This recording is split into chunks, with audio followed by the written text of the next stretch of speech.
They did not come to me for family. I was just the final lifeline for their collapsing criminal empire. When I refused to sign for a loan worth millions of dollars, my stepbrother beat me mercilessly on my office floor. My own mother watched with cold eyes, delivered a ruthless goodbye, and left me bleeding in the dark. What they never realized was that I had already sent their secret files to the federal authorities that very night. Hello, everyone. Before today's story begins, we'd like to share a quick message. YouTube recently removed our monetization, cutting off our income. If you enjoy this story, we humbly ask for just $1 to help pay our staff so they can make a living and keep creating for you. Thank you for saving us. Now, let's begin the story. My name is Isla Wagner. The thick, suffocating smell of heavy diesel exhaust and damp cardboard still clung to my clothes after I finished a grueling 14-hour shift at Aero Meridian Transit as a logistics manager at one of the busiest international shipping hubs in Portland. My life was ruled by cargo weights, strict customs regulations, and relentless deadlines. All I truly wanted was a hot shower and 12 hours of uninterrupted sleep. Instead, I found myself walking through the polished brass doors of L'Etoile, a ridiculously extravagant French restaurant located in the heart of downtown. My stepfather, Arthur, had demanded my presence. I was not invited. I was summoned. The transition from the gritty, rain-slicked docks to the hushed, velvet-lined dining room was incredibly jarring. Enormous crystal chandeliers cast a warm, golden glow over linen tablecloths that were so white they practically hurt my eyes. A sommelier in a sharp black suit was just finishing pouring a vintage Bordeaux wine that undoubtedly cost more than my entire monthly salary when I slid into the plush leather booth. Arthur beamed at me, though his smile was purely muscular and did not quite reach his cold, calculating gray eyes. Sitting next to him was my mother, Valerie, draped elegantly in designer silk, and sitting directly across from me was Julian. Julian was Arthur's golden boy, my stepbrother. Isla, darling, I am so glad you could make time for your actual family, Arthur said, raising his crystal glass toward the ceiling. We are celebrating tonight. The air around our table was thick with a sickeningly artificial sweetness. They clinked their glasses together, heaping continuous, exaggerated praises upon Julian. Julian leaned back against the leather seat, swirling his dark red wine with practiced arrogance. It is just a small venture, really, Julian bragged, though his chest puffed out like a peacock. A massive tech equipment import deal. We are talking about tens of millions of dollars in pure profit by the end of the fourth quarter alone. The margins are absolutely unbelievable. He rambled on and on about supply chain disruptions, market domination, and profit margins exceeding 80%. But my logistics-trained brain automatically sought the missing pieces of his grand puzzle. What kind of tech exactly, Julian? I asked, trying to cut through his fluffy corporate jargon. And where exactly is it shipping from? Which port of origin? He waved his perfectly manicured hand dismissively, clearly annoyed by the interruption. Silicon components, high-end processors, coming from overseas. Do not worry your pretty little head about the logistics, Isla. That is the boring, blue-collar part. I handle the big picture. My mother reached out, her heavy diamond rings catching the chandelier light as she patted Julian's arm affectionately.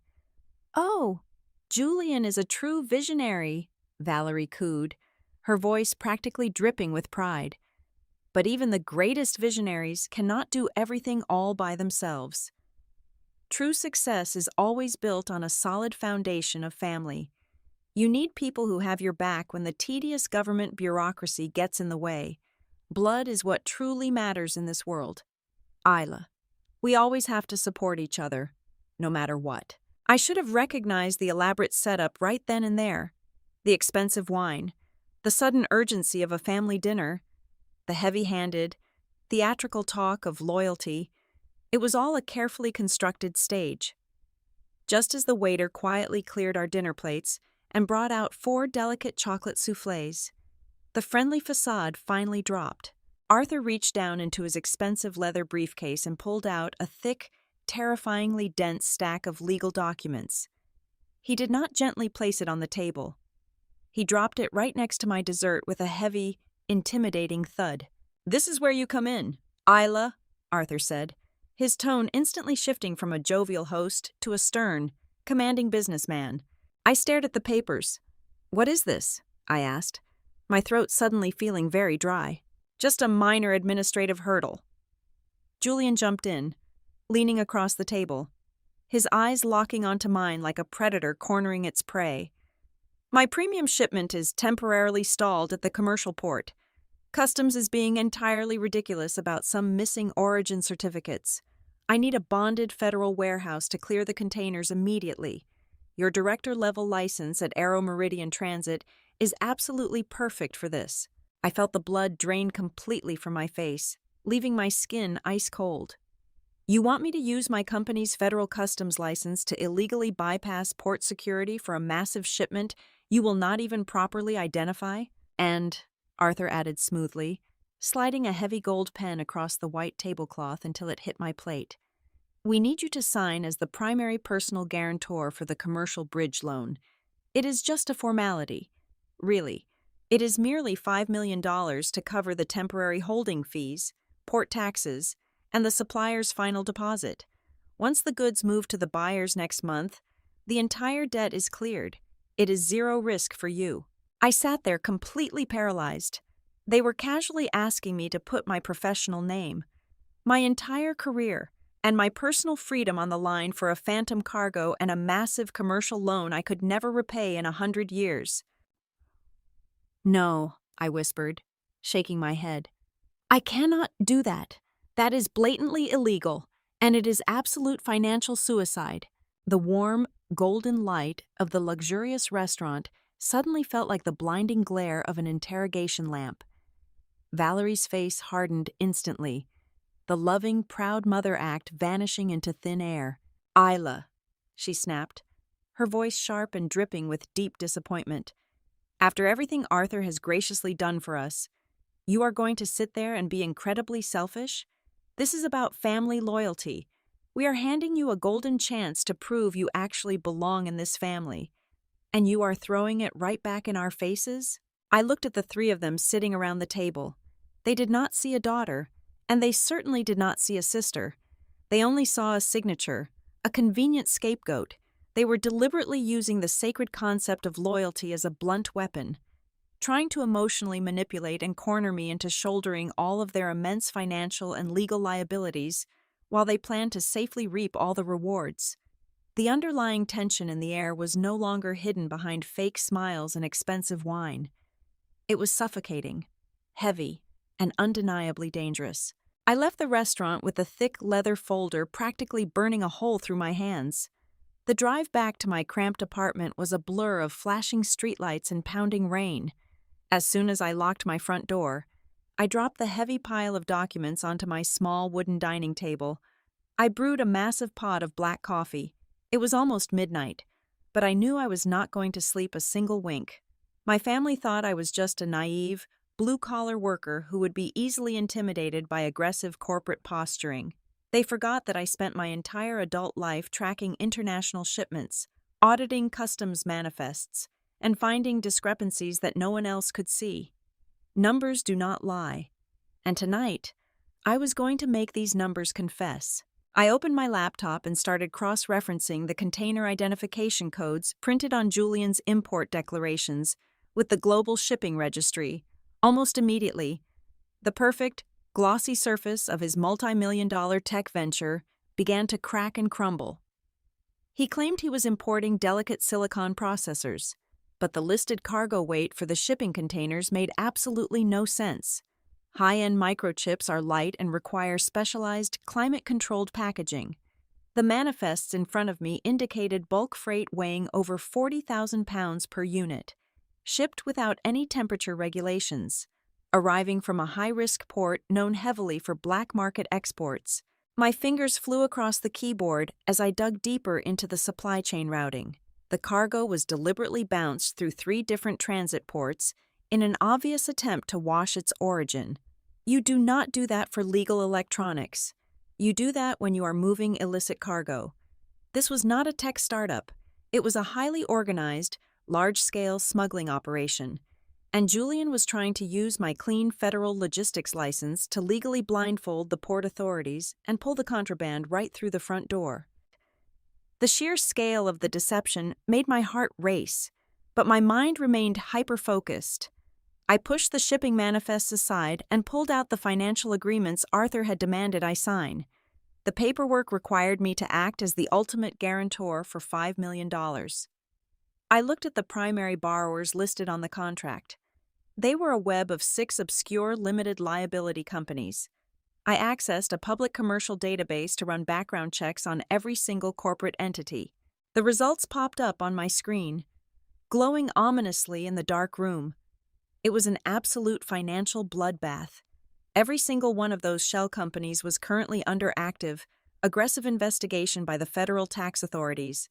They were drowning in massive tax liens, and their corporate assets were scheduled to be completely frozen by the government in less than 48 hours. Julian's empire was not expanding, it was entirely collapsing. But the most devastating blow did not come from Julian's failures. It came from a single, deeply buried registration document belonging to the lead shell company. I scrolled down to the list of executive board members and stopped breathing. Staring back at me was a signature I had known my entire life. The elegant, sweeping cursive belonged to my mother, Valerie. A freezing wave of realization washed over me, chilling me to my core. Valerie was not just a blindly supportive mother cheering on her favorite stepson from the sidelines. She was a registered, active board member. She was a direct accomplice. All those years she spent playing the elegant society wife. She was secretly profiting from Julian's black market operations. When she sat across from me at the restaurant, demanding my loyalty and calling me selfish, she was desperately trying to save her own skin. I leaned back in my chair, piecing the final, horrifying puzzle together. The timeline was too urgent. The pressure was too violent. Legitimate banks do not force you to sign a $5 million bridge loan at a dinner table. I scrutinized the hidden creditor listed on the final page of the contract.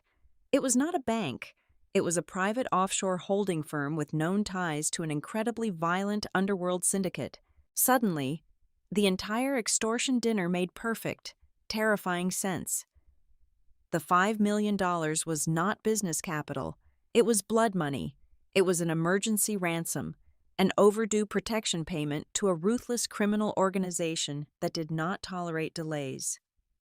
If Julian and Valerie did not deliver the money and clear that trapped contraband immediately, they were going to pay with their lives, and their brilliant survival strategy was to push me directly into the line of fire, forcing me to take the federal charges and the mafia debt so they could walk away clean. They expected me to be paralyzed by fear. They expected me to cave under the heavy weight of family obligation. But staring at my mother's signature on a document designed to destroy my life, every ounce of fear I had completely evaporated. It was replaced by a cold, sharp, and absolute clarity. I glanced at the clock. It was 4 a.m. I pulled a high-capacity encrypted hard drive from my desk drawer and plugged it into my computer.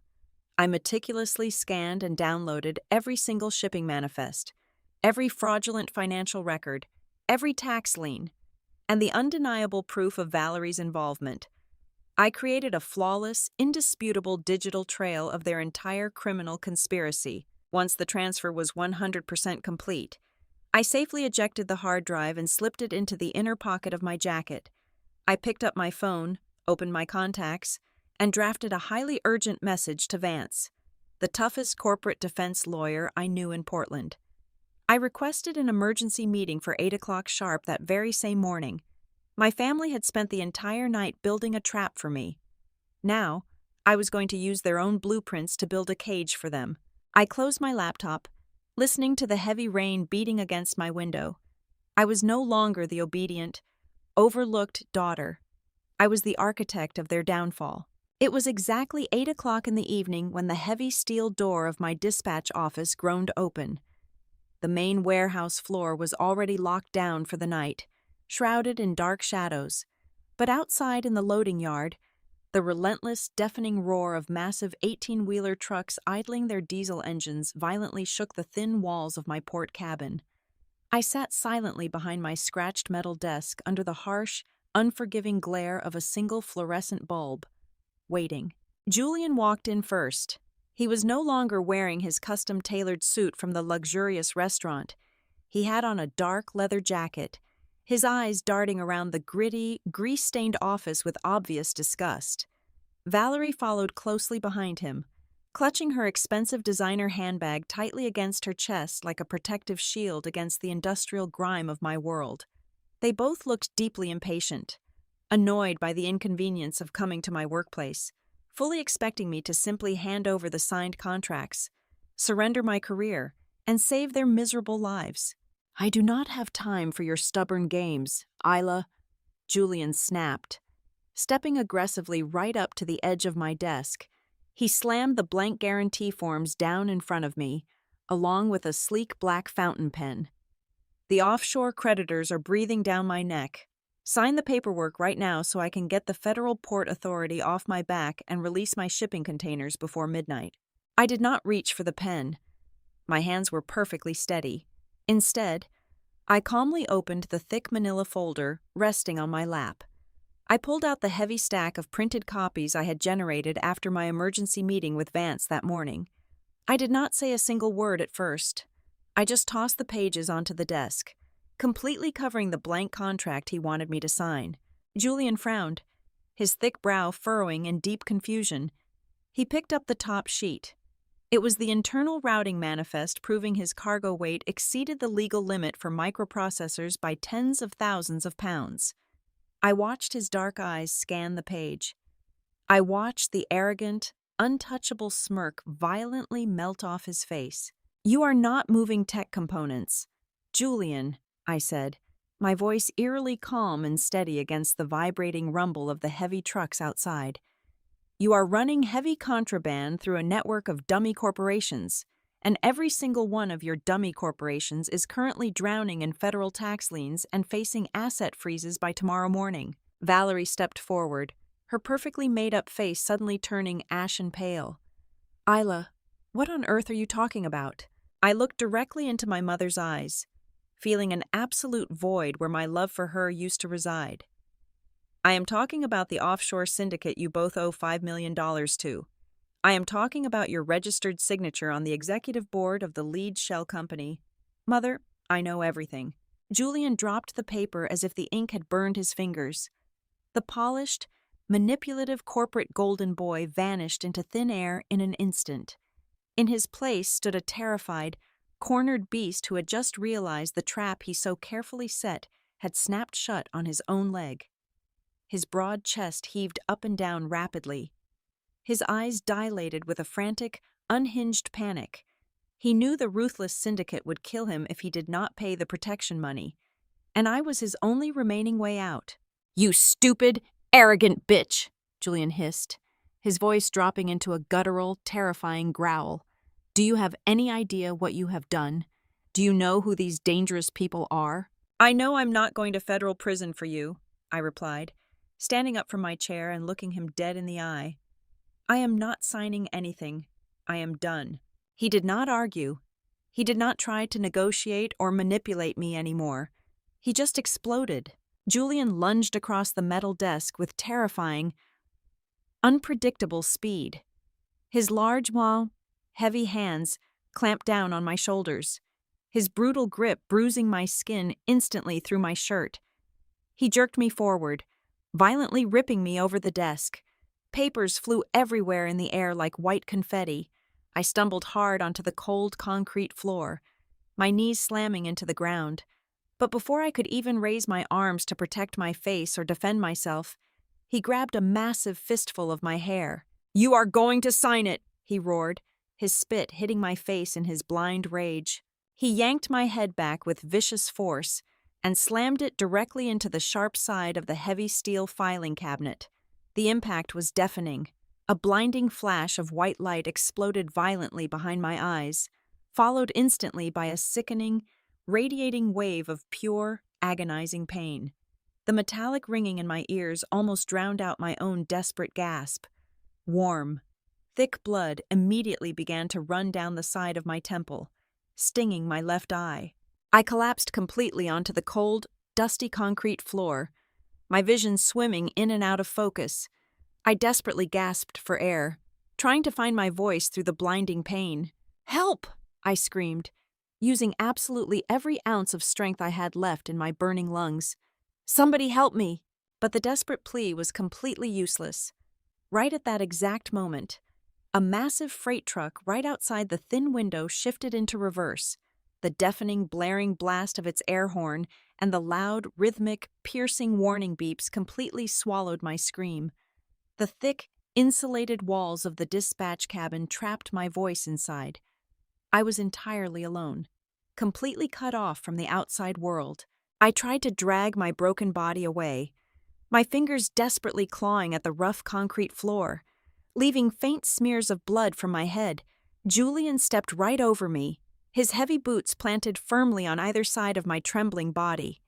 He reached down, grabbed me forcefully by the collar of my work shirt, and hauled me halfway off the ground, choking me in the process.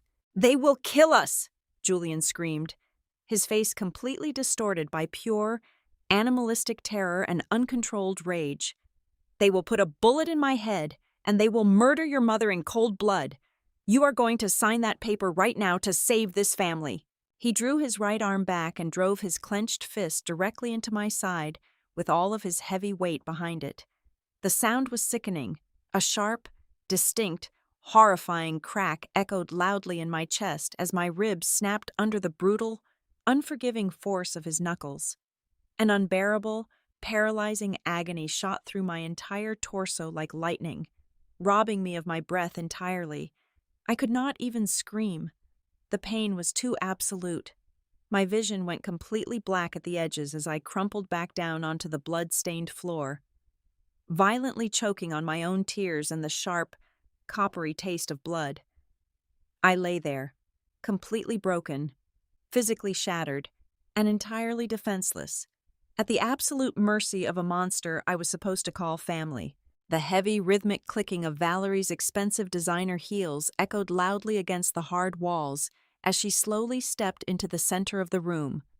I lay crumpled on the freezing concrete, every single breath sending sharp, jagged spikes of blinding agony through my shattered ribs. The coppery taste of my own blood coated my tongue, thick and suffocating, through the hazy, red-tinted edges of my vision. I looked up at her. She was my mother, the woman who had given me life, who was supposed to be my ultimate protector in this brutal world.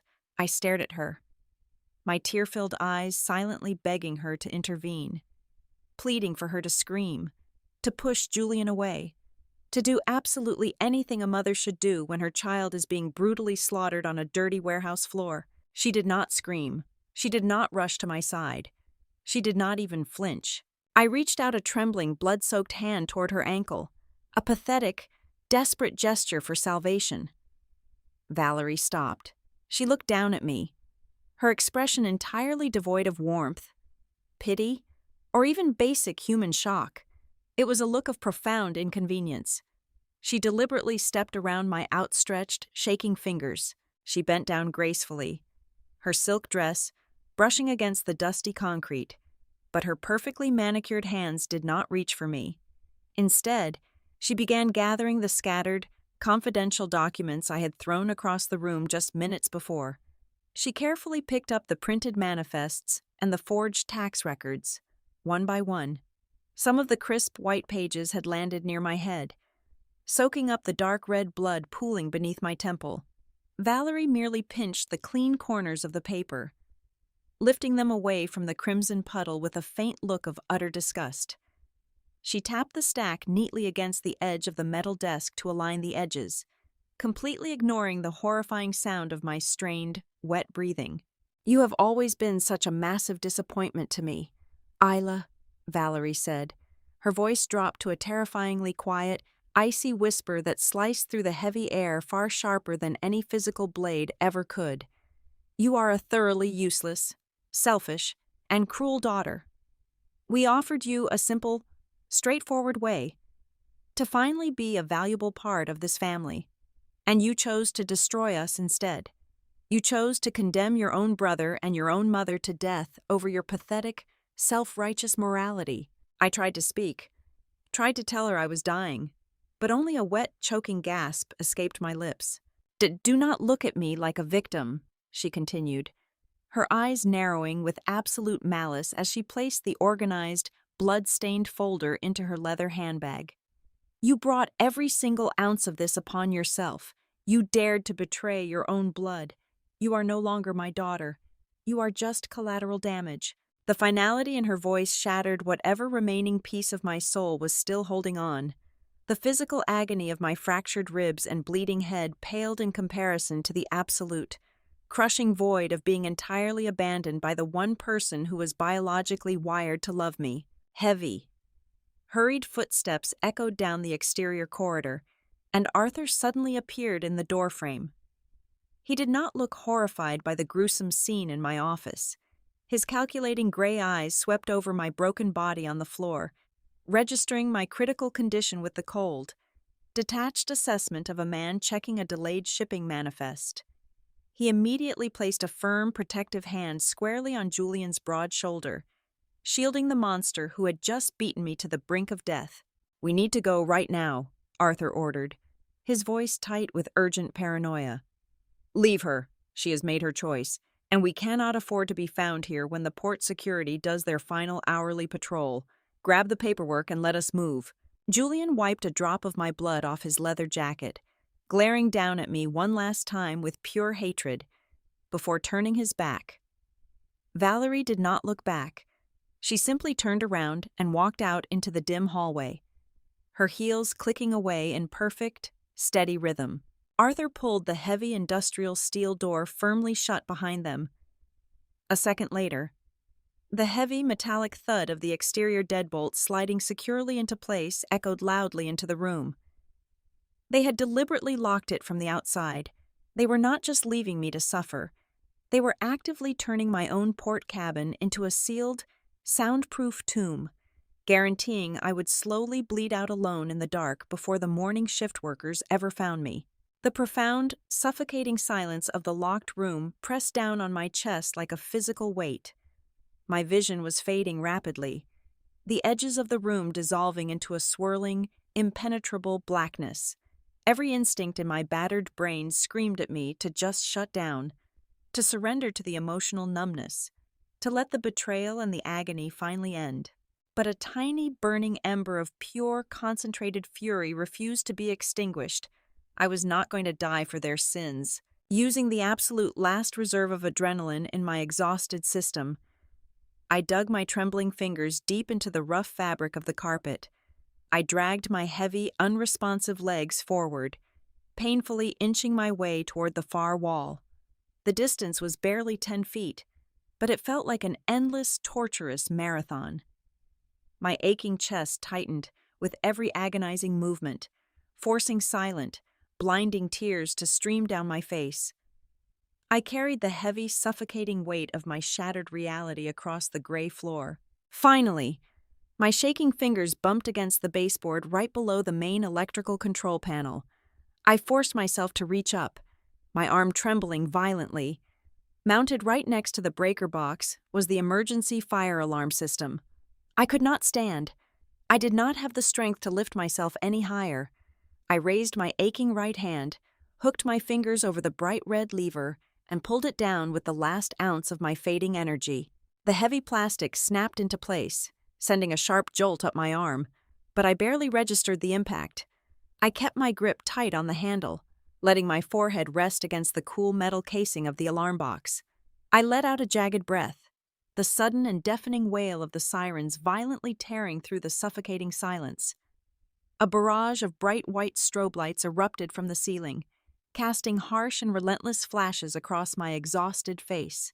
A second later, the deafening, high-pitched shriek of the facility-wide fire siren exploded through the entire warehouse complex, accompanied by the blinding flashes of the emergency strobe lights. It was loud enough to pierce through the noise of any truck engine. I had done it.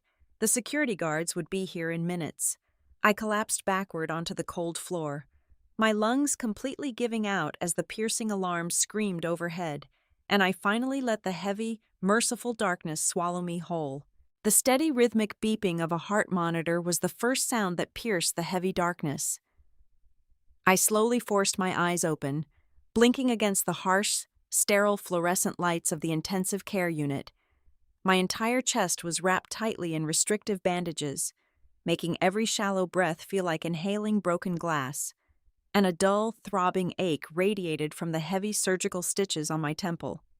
Sitting in the uncomfortable plastic chair beside my bed, holding my uninjured hand with a gentle, trembling grip, was my Aunt Clara. She was my biological father's sister, and the absolute only person in my entire extended bloodline who possessed a genuine heart. When she saw my eyes open, tears freely spilled down her deeply wrinkled cheeks. She did not ask me what had happened. She did not demand explanations. She just squeezed my hand and softly told me I was safe, providing the only real maternal warmth I had ever known. It took exactly 48 hours for the local police to officially question me. Detective Miller, a tired-looking man wearing a rumpled brown suit, walked into my hospital room fully expecting to take a standard, emotionally exhausting statement for an aggravated domestic assault. He pulled out a small notepad, ready to hear a tragic family dispute over money. But I did not give him a story about a weeping, broken victim. I gave him the keys to the kingdom. I reached into the hidden compartment of my personal belongings bag, which Clara had safely retrieved from my apartment, and pulled out the encrypted backup hard drive. I am not pressing simple assault charges against my stepbrother, Detective, I said, my voice raspy but entirely steady. I am handing you a highly coordinated international smuggling ring, massive tax fraud, and direct financial ties to a violent organized crime syndicate, everything you need to secure federal indictments against Julian, Arthur, and my mother is on this drive. Every forged signature, every manipulated cargo manifest, every offshore bank routing number, it is all right there. Miller stared at the small metal rectangle in my hand, completely stunned. The scope of his investigation instantly shifted from a local felony to a massive federal takedown. My corporate defense lawyer, Vance, stepped into the hospital room right on cue to orchestrate our legal trap. We established a perfectly calculated plan. We needed Julian and Valerie to believe they had completely won. They needed to think I was either dead, permanently brain damaged, or too absolutely terrified to ever speak against them. Silence was our greatest weapon. While I spent the next 3 weeks recovering in the hospital bed, Arthur and his expensive public relations team went on a massive offensive. They flooded the local business journals and news outlets with a perfectly crafted, sickeningly sympathetic narrative. They painted me as a deeply disturbed, bitter woman who had staged a spectacular public breakdown in a desperate, delusional attempt to extort money from her highly successful, generous family. They claimed Julian had heroically tried to get me the intensive psychiatric care I so clearly needed. It was a brilliant, disgusting smokescreen designed to distract the public and buy them the exact amount of time they needed to quickly liquidate all their remaining clean assets and flee the country. They thought they had buried me alive under a mountain of lies. But they forgot that I'm a logistics manager. I know exactly how to track moving targets. Exactly 1 month after the assault, the major private creditors of Julian's failing shell companies held a mandatory emergency financial restructuring hearing. It took place in a highly secure boardroom located at the very top of a towering skyscraper in the downtown financial district. Julian, Arthur, and Valerie were forced to attend to explain their rapidly disappearing assets to the angry investors. They walked into that polished mahogany room projecting absolute confidence, wearing their expensive designer clothes, fully ready to spin another web of corporate lies and secure an extension on their massive debts. They were right in the middle of a grand, sweeping presentation about temporary cash flow problems when the heavy oak double doors of the boardroom swung wide open. A heavy, suffocating silence instantly crashed over the massive room as Vance pushed my wheelchair straight down the center aisle. I was wearing a sharply tailored dark suit over my rigid chest brace. The deep purple bruises on my face had faded into a sickly yellow, but my eyes were clear, cold, and utterly relentless. Julian stopped speaking mid-sentence, The expensive silver laser pointer slipped right out of his sweating fingers and clattered loudly onto the polished floor. Arthur's face drained of all color, turning a horrifying shade of pale gray as he gripped the edge of the table. Valerie literally stumbled backward, her hand flying to her mouth in pure, unadulterated terror, as if she were staring at a vengeful ghost rising from the grave to drag her straight to hell. "Hello, family," I said, my voice echoing clearly and firmly across the dead, silent boardroom. "I apologize for being late to the financial review." Before Julian could even attempt to recover his voice or formulate a single lie, Vance handed a massive stack of thick financial portfolios directly to the lead creditor sitting at the head of the long table. "Gentlemen," I addressed the room of increasingly suspicious investors, completely ignoring my trembling family. "My stepbrother has been telling you that your $25 million in investment capital is safely tied up in overseas technology acquisitions. That is a 100% fabrication. The documents my attorney just handed you contain the exact, unredacted offshore bank statements, proving that Julian and Valerie systematically funneled your money directly into illegal contraband protection payments and private, untraceable accounts in the Cayman Islands. They did not just lose your money in a bad business deal, they actively and deliberately stole it." The boardroom instantly erupted into absolute chaos. Furious shouts echoed off the glass walls as the investors scrambled to read the undeniable proof of the massive fraud. Julian desperately tried to yell over the noise, frantically claiming the documents were forged by a crazy woman. But his voice cracked with pathetic, undeniable panic. Their flawless, untouchable high society reputation collapsed into dust right before their very eyes. The carefully constructed shell of their glamorous lives had finally shattered, and I sat quietly in my wheelchair, watching the beautiful destruction unfold with absolute, cold satisfaction. The disaster in the boardroom was only the beginning of their absolute destruction. Less than 48 hours after I shattered their financial facade, the federal hammer finally fell. Julian and Valerie knew the game was entirely over. They had retreated to Arthur's massive $10 million estate in the exclusive neighborhood of Portland Heights, desperately throwing designer clothes, expensive jewelry, and whatever untraceable cash they had left into heavy leather suitcases. They had chartered a private flight scheduled to leave for a non-extradition country at exactly 6 o'clock in the morning. They never made it to the runway. At exactly 5 in the morning, a convoy of heavily armored federal vehicles violently breached the iron security gates of the estate. The flashing red and blue lights illuminated the pristine manicured lawns as heavily armed federal agents kicked in the solid mahogany front doors.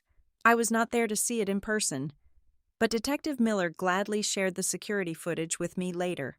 It was a masterpiece of poetic justice. Julian, the arrogant corporate visionary, was dragged out of the grand foyer wearing only a silk bathrobe, sobbing uncontrollably as the agents shoved him forcefully against the hood of a tactical vehicle. Valerie followed shortly after, her perfect hair disheveled, screaming frantically at the officers about her civil rights as the cold steel handcuffs locked tightly around her wrists. Every single one of their ultra-wealthy, snobbish neighbors stood on their luxurious porches, clutching their morning coffees, watching in absolute shock as the high society elites of Portland were publicly frog-marched away like common street thugs. By noon that same day, the government had officially frozen 100% of their bank accounts, seized their properties, and completely dismantled their fake empire. The federal trial took place 8 months later. The defense attorneys Arthur hired tried everything in their power to discredit me, attempting to paint Julian's brutal attack as a tragic accident born out of intense business stress. They almost managed to plant a seed of doubt in the jury's mind, but they had absolutely no idea that Vance and I had secured one final, devastating piece of evidence. During the investigation, federal technicians had managed to extract a damaged but fully recoverable audio file from an exterior security camera mounted right above the loading dock outside my office window.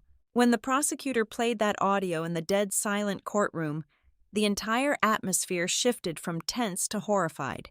The recording was grainy, but the voices were unmistakable over the hum of the trucks. The jury heard the sickening crack of my ribs breaking. They heard my desperate, choking gasps for air. And then, loud and clear, they heard Valerie's cold, calculating voice telling me I was a useless disappointment, declaring me collateral damage, and actively instructing Julian to leave me there to die. The audible gasp that rippled through the gallery was deafening. The presiding judge, a stern woman with zero tolerance for corporate arrogance, looked down at Julian and Valerie with pure, unadulterated disgust. She did not hesitate for a single second. She slammed her wooden gavel down and handed both of them the absolute maximum sentences allowed by law for aggravated assault, conspiracy, and massive commercial fraud. They were going to spend the next 25 years of their lives rotting in federal penitentiaries. Arthur, the ever-calculating coward, thought he could cleanly escape the blast radius. The moment Julian and Valerie were arrested, he immediately filed for an emergency divorce, desperately trying to shield his private assets and offshore retirement accounts by claiming he had zero knowledge of his wife's criminal activities. The federal authorities simply laughed at him, because his name was heavily tied to the initial loan guarantees and the real estate used to launder the syndicate's money. The government seized absolutely everything he owned under federal racketeering laws. He lost the luxury cars, the country club memberships, and the sprawling mansion. Last I heard, the man who once demanded my absolute loyalty over a $5 million debt was now living in a rundown, roach-infested motel on the worst side of town, surviving entirely on meager government assistance checks. 3 days after the sentencing, I received a desperate, formal request from the maximum security women's correctional facility. Valerie had requested a visitation. She wanted me to advocate for a reduction in her security level, pleading for the daughter she had so ruthlessly discarded to suddenly show mercy. I sat in my bright, sunlit living room, holding the formal request form. I did not feel anger anymore. I did not feel sorrow. I just felt incredibly free. I picked up a pen, signed the absolute rejection of visitation rights, and wrote a single, short sentence on the back of the paper before returning it to her prison warden. I sent her back the exact words she had used to cut my soul to pieces on that bloody warehouse floor. "You brought every single ounce of this upon yourself. You are no longer my mother. You are just collateral damage." I never heard from her again. Healing is never a quick or linear process. My shattered ribs took many long months to fuse back together, and the emotional scars of being so deeply betrayed by my own blood will probably stay with me forever. But I learned a profound lesson about the true price of misplaced forgiveness. Blood does not automatically make someone family. Loyalty should never be a weapon used to force you into setting yourself on fire just to keep toxic people warm. Once I was fully recovered, I completely walked away from the heavy freight docks. I used my expertise to open my own independent consulting firm, Wagner Supply Chain Forensics. Now, I spend my days auditing massive international logistics networks, hunting down the exact type of corporate fraud and black market smuggling that my stepbrother tried to trap me in. I am my own boss. My name commands immense respect in the industry, and my conscience is entirely clear. On a quiet, beautiful Sunday morning, I sat on the back porch of my newly purchased home, sipping a hot cup of coffee. Aunt Clara sat right beside me in a comfortable rocking chair, laughing warmly as she knitted a vibrant blue sweater. The sun was shining brightly, casting a warm golden glow over the peaceful garden. I took a deep breath of the crisp, fresh air, feeling no pain in my chest and absolutely no fear in my heart. I had lost the people I was biologically tied to, but I had finally found my true family, and more importantly, I had found myself. Thank you so much for listening to today's story. We hope you enjoyed it. As an ad-free channel, your support is what keeps us alive. Please support Maya Revenge Stories with just $1 via the QR code on the screen, or click the link in the description box or pinned comment. Also, we'd love to connect with you. Please leave a comment telling us which city or state you're listening from. Thank you for standing with us, and see you in the next stories.